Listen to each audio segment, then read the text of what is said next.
বিশ্বকর্মা পুজো আর আজকে বাড়িতে হচ্ছে একটা স্পেশাল আইটেম, মাছের একটা রেসিপি হতে চলেছে। আজকে কি কি করছে সেটা তোমাদেরকে দেখাই।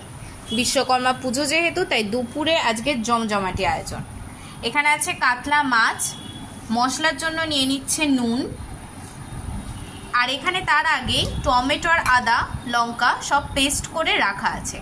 এবার দিচ্ছে হলুদ গুঁড়ো, এবার দিচ্ছে লঙ্কার গুঁড়ো,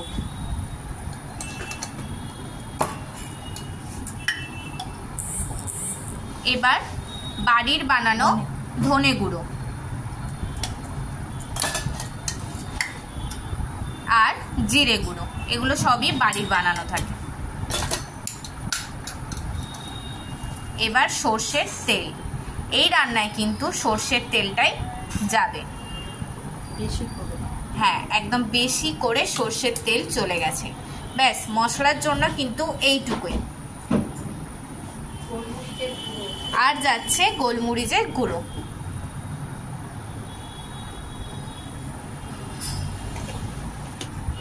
এবার এই জিনিসটা পুরোটাই ম্যারিনেট করে রাখা হবে। প্রথমে মশলাগুলোকে একটু ভালো করে মাখিয়ে নিচ্ছে,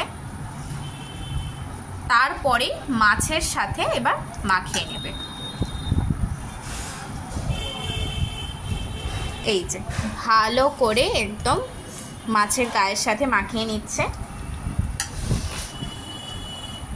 এটা ম্যারিনেট করে মোটামুটি 40 থেকে 45 মিনিট এবার রেখে দেওয়া হচ্ছে। এটা ম্যারিনেট হতে থাক ততক্ষণ। এবার 40-45 মিনিট হয়ে গেছে, এটা ম্যারিনেট করে রাখা হয়েছে। এবার আসল জিনিস, আসল আকর্ষণ, মূল আকর্ষণ আজকের চলে এসেছে কলা পাতা। কলা পাতার মধ্যে এবার এই মাছগুলোকে দিয়ে দেওয়া হচ্ছে, আর ওপর দিয়ে চলে যাচ্ছে এই গ্রেভিটা। কি ইউনিক না? কাতলা মাছ আর এদিকে কলা পাতায় মোড়া থাকবে।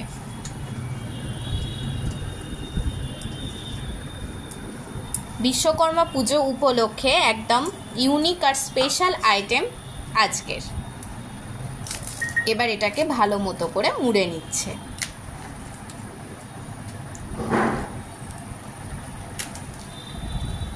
দুটো কলা পাতা দিয়ে ভালো মতন করে মুড়ে, এদিকে ফ্রাইং প্যান অন রেখে গ্যাস অন করে কলা পাতায় মোড়ানো এটা দিয়ে দিচ্ছে। আর গ্যাস কম, হ্যাঁ গ্যাসের আঁচ কিন্তু একদম কম, একদম লো আছে এই আইটেমটা হবে।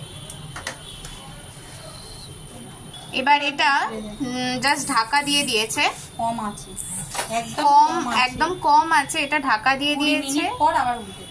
এটা 20 মিনিট মতো হোক, তারপর আবার উল্টে দেবে। তারপর দেখাচ্ছি 20 মিনিট পর কিরকম হচ্ছে।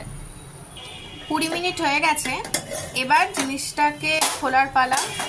ব্যাস, একটা ভালো একটা দারুণ গন্ধ বেরিয়েছে। এবার এটাকে জাস্ট উল্টে দিতে হবে। ব্যাস, এবার এই পিঠটা হয়ে গেছে, এবার উল্টো দিকটা হবে। এটাও মোটামুটি আরো 15 মিনিট মতো এটা এদিকটা হোক, তারপর তোমাদেরকে বাকিটা দেখাচ্ছি। এই যে এবার ওপেন করা হচ্ছে। আমাদের আজকের রেসিপি কিন্তু একদম রেডি। এটা মাকে বলবো একটুখানি খুলে দেখানোর জন্য। কলা পাতায় মোড়ানো কাতলা মাছ,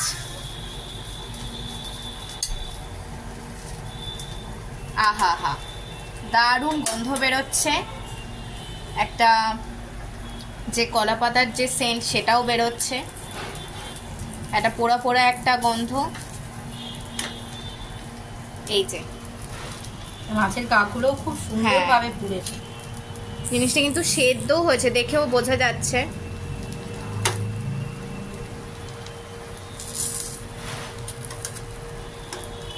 আজকে আমাদের স্পেশাল আইটেম একদম রেডি হয়ে গেছে।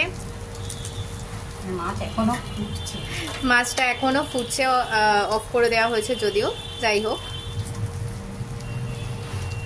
চলো তোমরাও এরকম করে বাড়িতে বানিয়ে দেখবে, আশা করি তোমাদেরও ভালো লাগবে। নতুন একটা ইউনিক রেসিপি তোমাদের সাথে শেয়ার করলাম। Tata, bye bye.